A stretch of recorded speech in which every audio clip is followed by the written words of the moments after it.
And Niger committed to have something to tell us.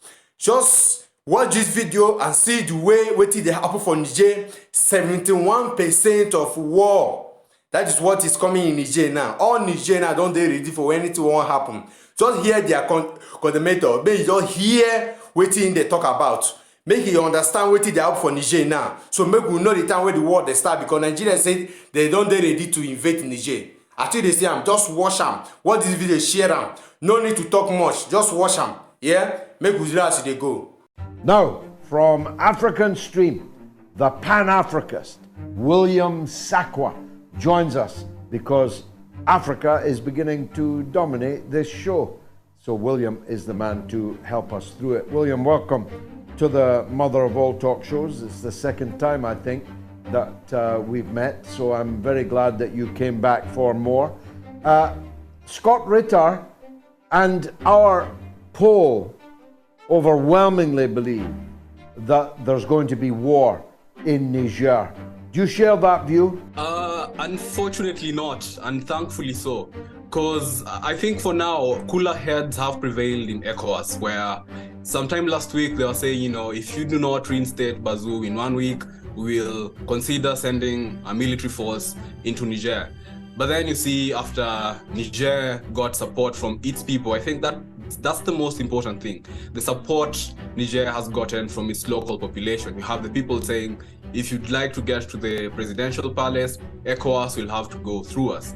So the local population, one, supports the coup that has just taken place, and two, you have Mali and Burkina Faso who have said, if ECOWAS makes an incursion into Niger, we'll consider it a declaration of war on us as well.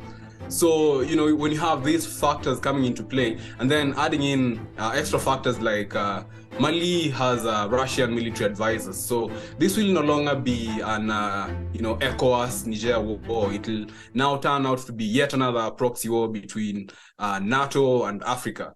And it's also important to realize that the organization or the group that's instigating for war to take place in Niger is the West. Like, you can hear them using terms like, we support everything ECOWAS, suggests, and you have ECOWAS, alongside the threat of military force, have enforced sanctions, have cut off electricity to Niger.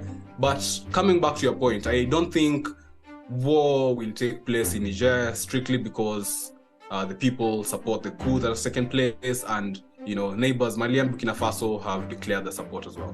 Now, Victoria Newland went there to threaten the new authorities in Niger.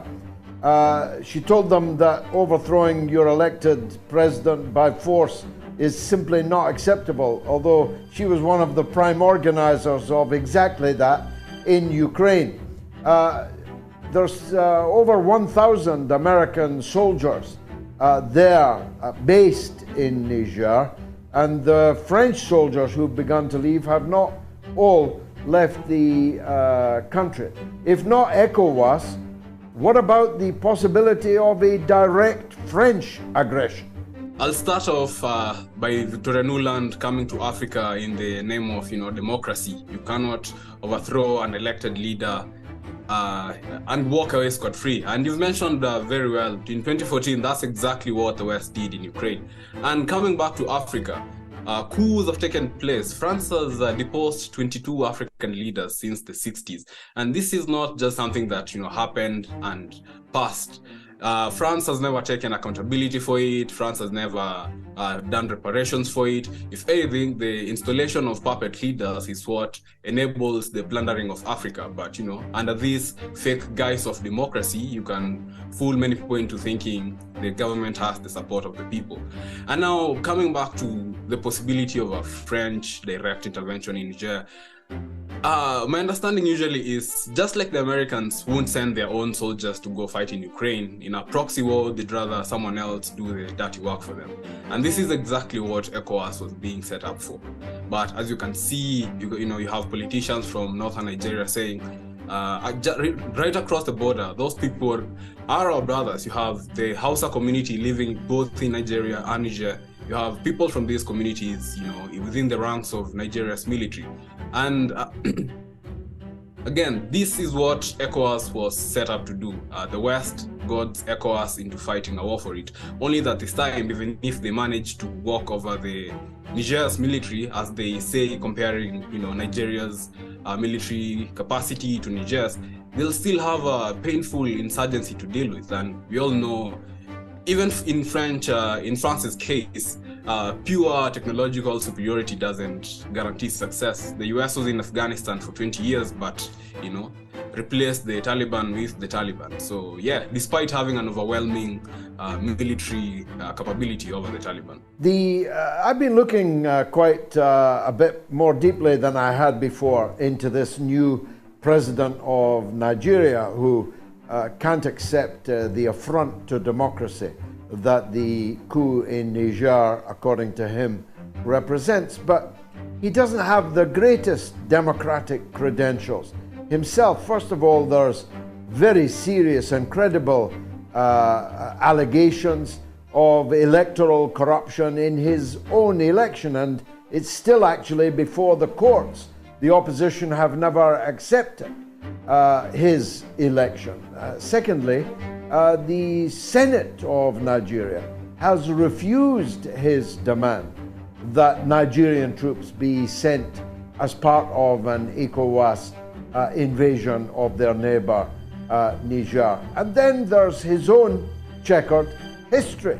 To my absolute astonishment, forgive my ignorance, I had no idea that this man was a bagman for the mafia and the drug dealers in Chicago, Illinois, which doesn't seem like a great qualification to be the leader of Nigeria. These people who are now talking about democracy in Niger, many of them don't have a leg to stand on, do they? No, they do not. No, they do not. Look at Ivory Coast, for example. You have Ouattara, going against the constitution and running for another third term. What's that if not an institutional coup? But, he's a friend of France. Look at Cameroon, Paul Biya, being in power for 43 years, but still, a friend to the democratic-loving West. Now, Tinubu himself, the general perception on the ground is that he's the perfect tool, if you wanted someone compromised to push through whatever policies you'd like. Look at, in a few weeks since coming into power, he has scrapped fuel subsidies. You now have Nigeria, which, has been having fuel shortages despite being the biggest oil producing country in Africa. Now, then again, looking at his credentials back in Chicago, money laundering for his relatives in the heroin trade. If you're, as the American intelligence community has historically done, if you're looking for someone you can dangle a knife over should they step out of line, Tinubu probably still has material interest in the West. He still has, like very many other, Western favorites in Africa, he still has assets in the West. This could very easily be seized if he's seen as stepping out of line. And once you look at it that way, you begin to understand why ECOWAS was initially taking the kind of measures it was against Niger. It was merely serving someone else's interests. Because consider what the Americans have in Niger, for example. The biggest drone base in Africa, built at $100 million and costs $30 million annually to run. The US also says since 2012, they've spent $500 million in Niger. So for them, this is not a small investment. And again, just going forward into explaining why this coup is popular. Niger is the second poorest country in the world. And America's response to all this poverty is spending $500 million on militarizing the region. And, if as a young man, you've grown seeing, uranium being dug up from the ground and being sent away to power France, meanwhile, 80% of your countrymen don't have access to electricity, you're going to feel resentment. And at some point, you're going to question, what role does democracy play into, how basically the basic living conditions of people improve. And if democracy is not working, you have people now considering the military option, such as military coups. Yeah.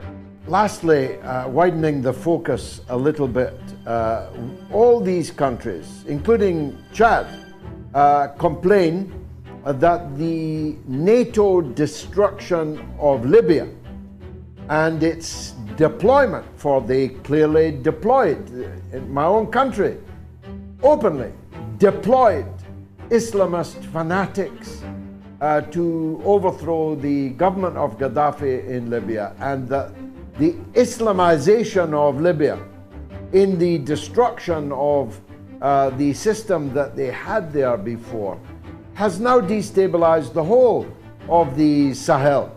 And as I pointed out earlier, somewhat to my surprise, as someone who didn't even know there were Muslims in Mozambique, there's an Islamist fanatic insurgency as far south as Mozambique. Isn't this the kind of Frankenstein monster phenomenon? We use these Islamist fanatics to destroy Gaddafi in Libya, and now they're on the march throughout Africa. Exactly. And again, look at what happened in Afghanistan. The Taliban was initially armed to dislodge the Soviet from Afghanistan. And the end result was, they came back and occupied Afghanistan and reversed back, gains such as women's rights. And going back to Libya, it's exactly the invasion of Libya that has led to the problems we see in the Sahel. Burkina Faso today does not control 40% of its territory. Imagine the economic opportunities missed as a result of not accessing 40% of your country, which is run by terrorists. You have these terrorists also running mines in Mali as well. And if you can remember, last year, an official from Mali said, "Give me an audience with the Security Council. I have evidence that France is supporting terrorists in Mali." So, and again, you get to ask yourself, why doesn't the West also see the negative consequences of invasion, particularly Europe? Because for the Americans, you can say they have an entire ocean dividing them from migrants. But for Europe, if Niger falls, the resulting migrant situation is going to be worse than anything we've seen so far. And again, as we saw yesterday, a delegation from Mali and Burkina Faso were present in Niamey, Niger. And they had this as the main message. We saw what happened in Libya. If it happens in Niger, who knows how long it will take to get things back to normal? 30, 40, 50 years? Basically, they say, we've said no, whatever it takes, we'll make sure that does not happen here. And yeah, I think we should definitely call out the West, because this all benefits nobody but the West. For everyone else, it's a loss, especially for Africans who seem to be finally, finalizing the war of decolonization.